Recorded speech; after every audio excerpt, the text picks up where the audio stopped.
Hi everyone, welcome back. We're now in the last topic of the course, and this is trees. We did introduce trees at the beginning of the course, merely as an object that we could do some counting with.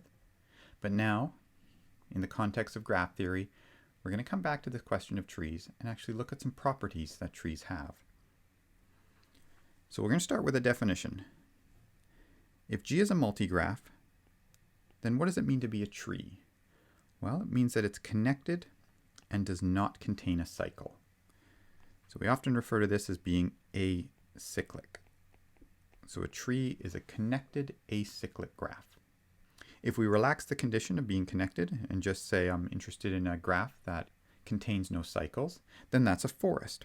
So a forest has the property that then every connected component is a tree, because every connected component is therefore connected and contains no cycles. So it's a tree. The last definition we're going to give here is that of a leaf. A leaf is a vertex of degree 1. We often refer to it as a pendant vertex. So let's give some examples of trees. So they are connected graphs with no cycles.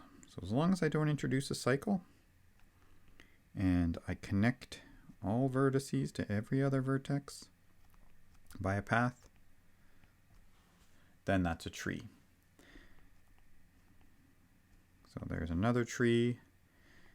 A tree could just be a path. Also, we could have a tree as just an isolated vertex. So these are all examples of trees. A forest is just a collection of trees, essentially. So a forest could be something like this.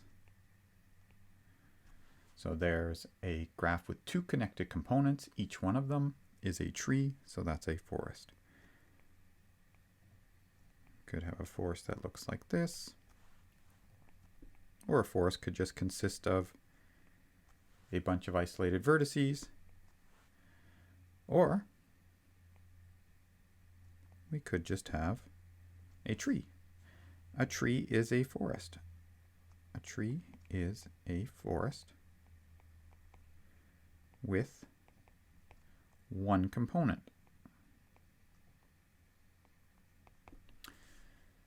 And so there's some examples of trees and forests. Now, one of the things we can notice is that when we look at our examples of trees, we can see that there are vertices of degree 1. There are what we call leaves. Is it always the case that a tree has a leaf? It seems so, with one exception. It looks like when we just have an isolated vertex, there's not going to be a leaf because there's no edge to give it a degree of 1. And so is it always the case that a tree has a leaf? It is actually, and that's what we've got written down here. So we've previously shown that every graph with all vertices of degree 2 or more must contain a cycle. So what does that tell us? Well, suppose we have a tree with at least 2 vertices. So if we have a tree with at least 2 vertices, then every vertex has degree at least 1. But if they all had degree 2 or more, then it would satisfy this condition, and therefore there'd have to be a cycle. But that can't happen because trees don't contain cycles.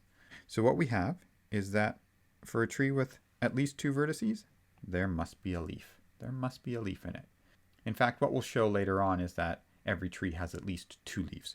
What can we do with that?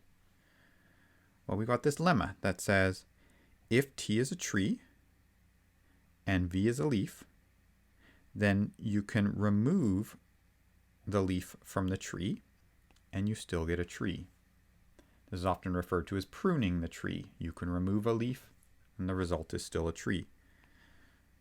For example, it could be something like here's a tree, and we'll look at a leaf, for example. That'll be our leaf V. If I remove that, then what do I get left? Well, I end up getting this graph which is still a tree. So if I started with a tree and I prune a leaf, I end up with a tree. And that's what this lemma is saying. So if T is a tree with a leaf V, then we want to show that removing it is still a tree. So what does that mean we need to do? Well, it helps to remind ourselves what we want to prove. So we need to show T minus V is connected and acyclic. That's what it means to be a tree. So are either of these obvious? Well, the acyclic one is. And that is because if I remove a vertex from a graph, then I just get a subgraph. And if the subgraph has a cycle, then the original graph would have had to have a cycle. In this case, the original graph was a tree. It has no cycle, so the subgraph couldn't either. So the first thing we note is that since T take away V is a subgraph of T, then T take away V is acyclic. Doesn't contain a cycle. So that first part is great. We're done. Now we just need to show it's connected. To show T take away V is connected, we need to argue that if two vertices were connected before removing the vertex V, then those two vertices are connected after we remove the vertex V. Removing a leaf, it didn't affect the connectivity of the graph. So to show T minus V is connected, let U and W be two vertices in the graph. And therefore, since T is connected, let P be a UW path. Then we have that P is going to look like this. It's going to go U. There could be a bunch of vertices that it connects to, and then ultimately ends at W. So this is our path that connects U to W. The key observation here is that these vertices on the path have degree greater than or equal to 2 in T. So none of them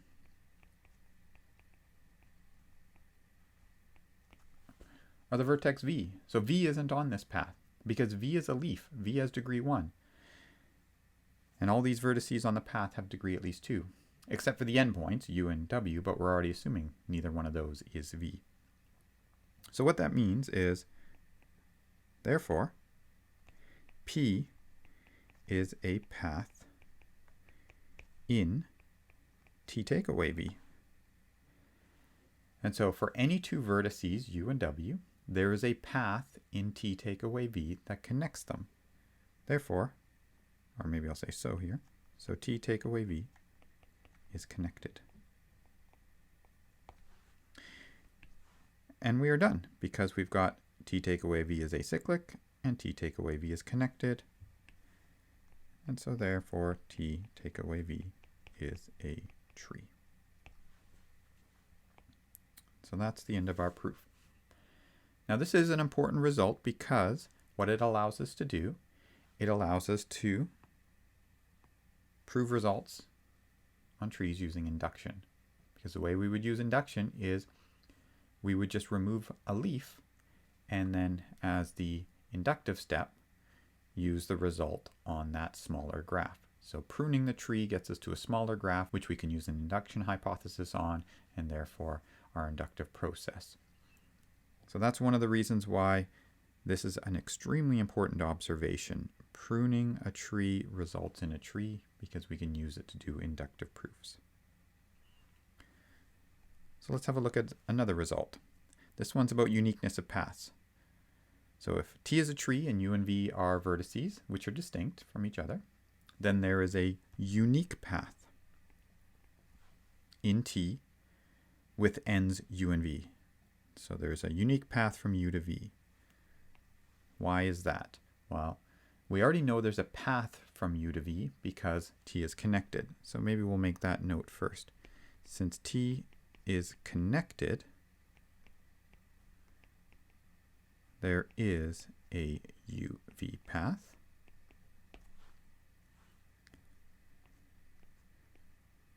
We want to show it's unique.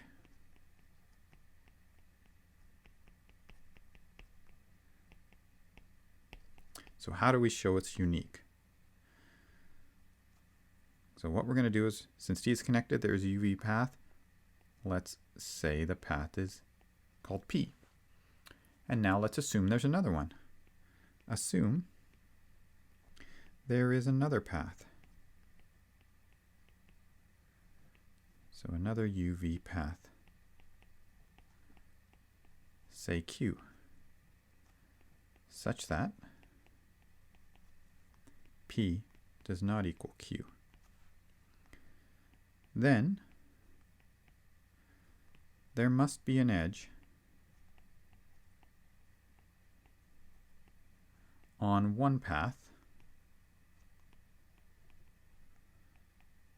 that the other doesn't use.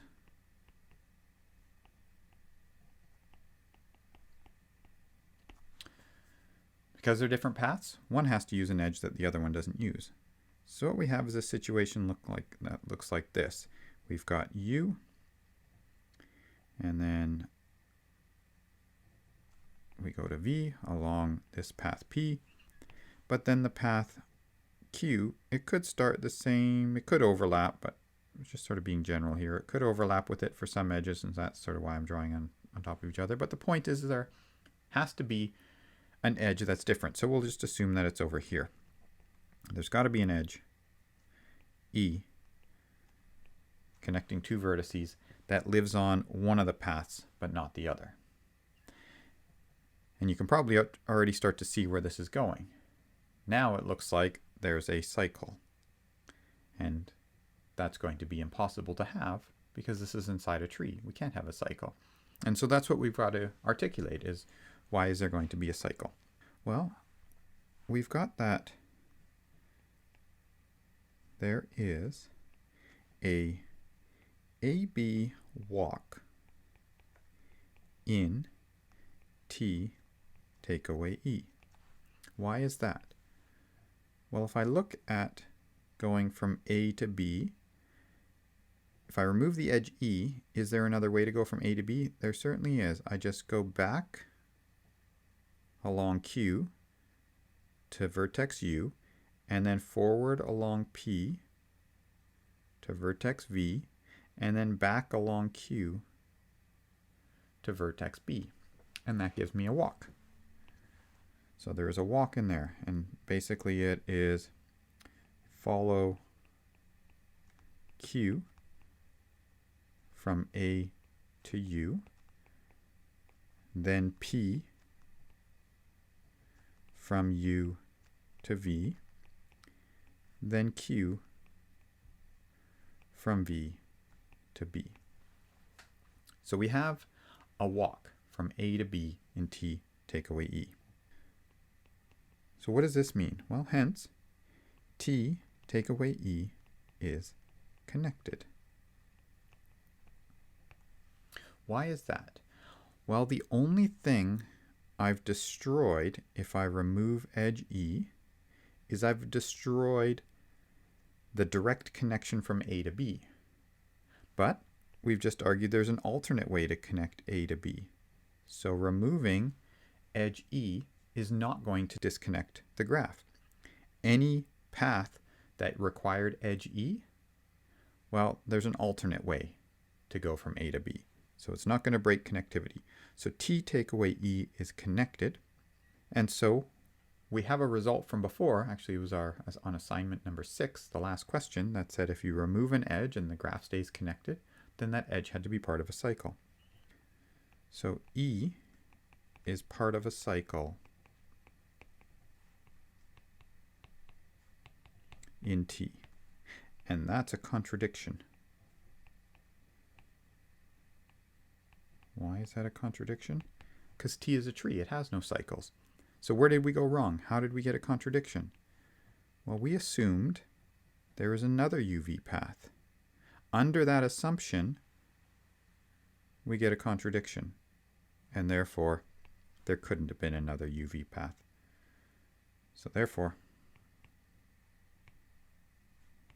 the path was unique.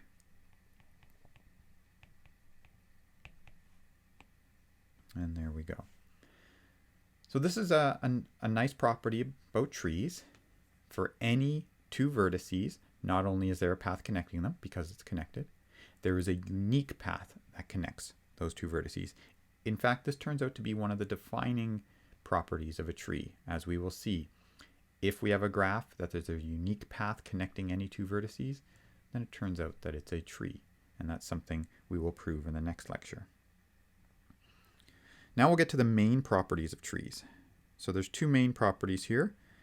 One of them is, for a tree, how the size of the vertex set relates to the size of the edge set. And then we'll generalize that to a forest and relate the size of the vertex set, the size of the edge set, and the number of components. So how are we going to prove this? Let's label these things. We'll call this one 1 and this one 2. So to prove 1, we're going to use induction on the number of vertices. What's our base case? Well, the size of the vertex set being 1. What do we have in this case? Well, if our vertex set is size 1, then our edge set is going to be 0. And we have that the number of vertices is equal to the number of edges plus 1. And so it is true in the base case. So now we'll take our induction hypothesis, and that is we will assume the result is true for trees with the size of the vertex set equals n for some fixed n bigger than or equal to 2. So our inductive step says let T be a tree with the size of the vertex set being n plus 1. And since it's a tree, we know there's a leaf, so we'll let L be a leaf. Then T minus L is a tree. So we prune the tree and we get a tree back with V minus 1 vertices and E minus 1 edges. So by the induction hypothesis, the relationship between these two is that the number of vertices is equal to the number of edges plus 1. Or in other words, we get that the size of V is equal to the size of E plus 1. Because we get that these cancel, and then we get the negative 1 that moves over to the other side. And so our result holds for this tree with n plus 1 vertices. So therefore, the result holds for T with the vertex set of size n plus 1. And we're done, because that's our induction step. So therefore, the result holds for all trees T. And now for the second part, we are interested in forests. We want to show that in a forest, the number of vertices is the number of edges plus k. Why is that the case?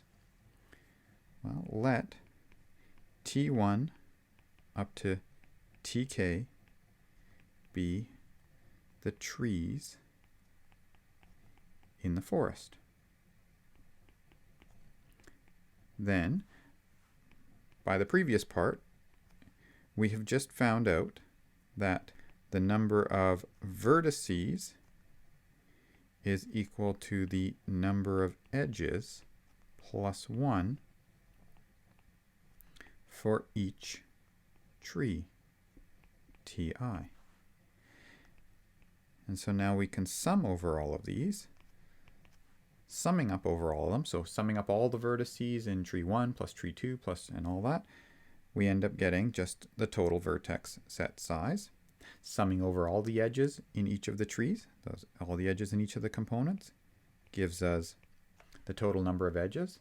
But we have summed up each side, and in this case, there's a plus 1 for all k of these equations. So when we sum them up, we get a plus k.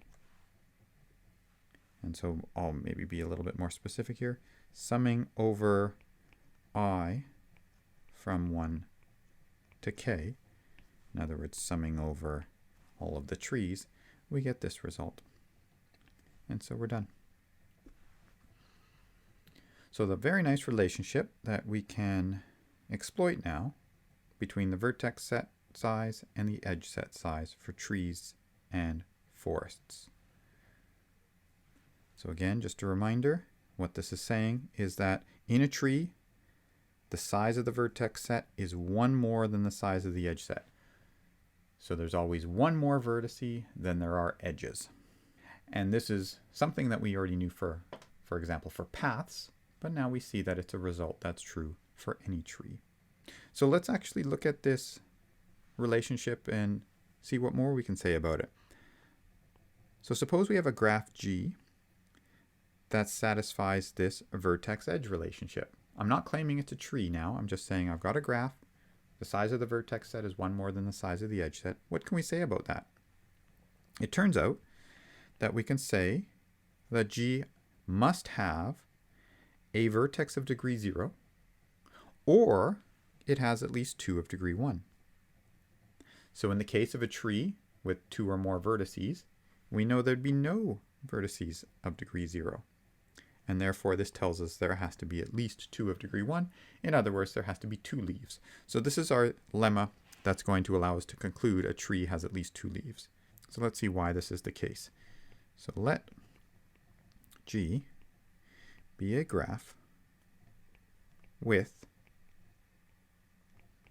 the size of the vertex set is equal to the size of the edge set plus 1. Let's let K0 be the number of vertices of degree 0. And let's let K1 be the number of vertices of degree 1.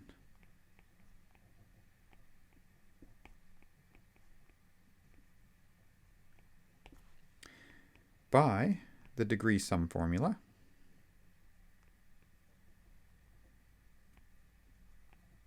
what do we get?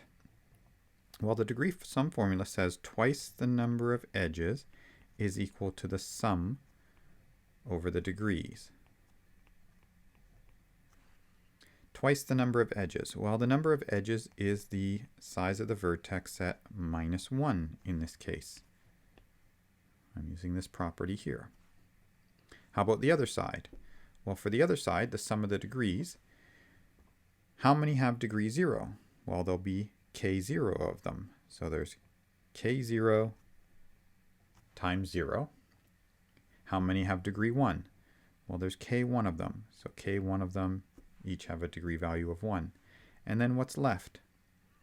Then what we have left is the sum over all of the degrees of V, where the degree of V is greater than or equal to 2. And so what we have in this case is that that is going to be greater than or equal to K1.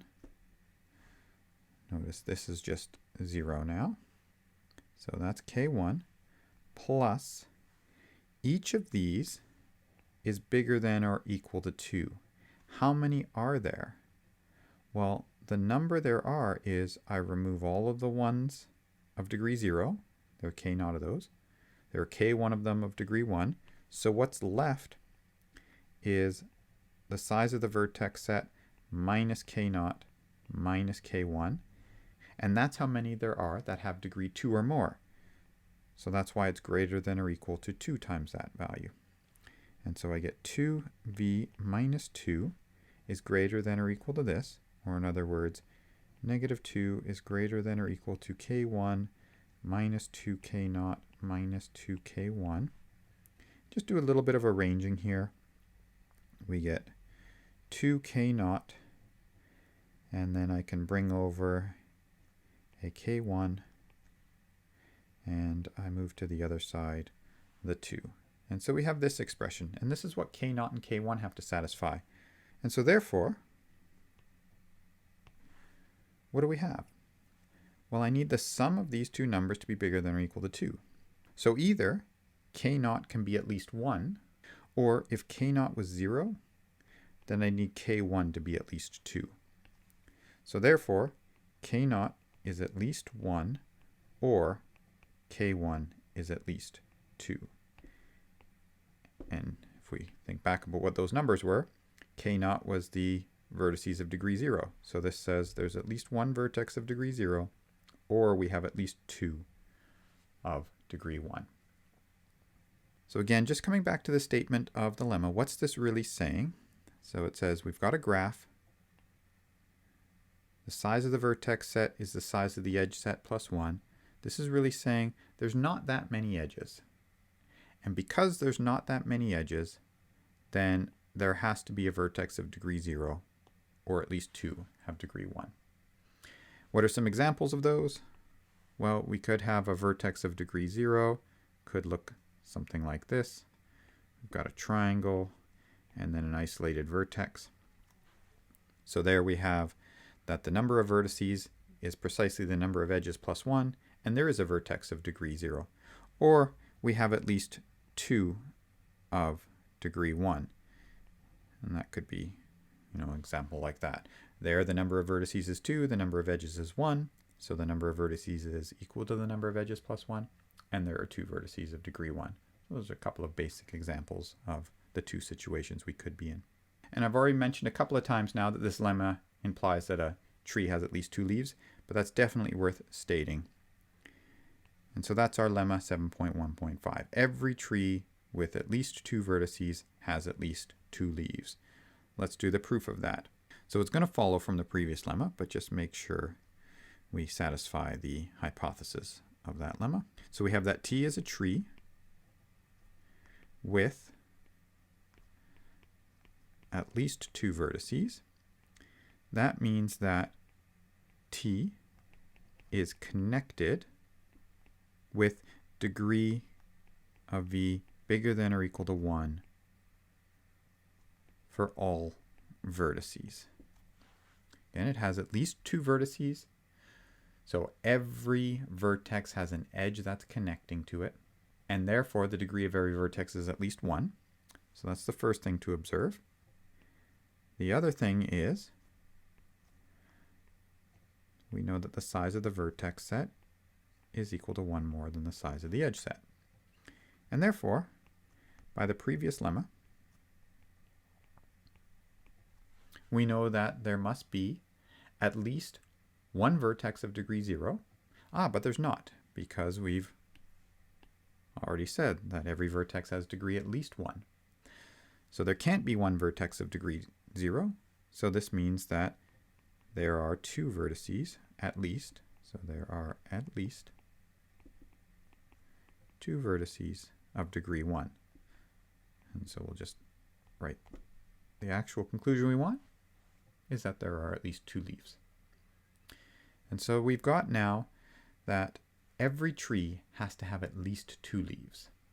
We already knew from before that they had at least 1 leaf, but in fact we get this stronger result that every tree has at least 2 leaves. I'll leave the final exercise for you to ponder, and that is, let T be a tree. Show that by removing any edge from T, it disconnects T. All right, so I'll let you ponder that. All right, that's it for this section. Thanks very much for watching, and we'll see you again next time.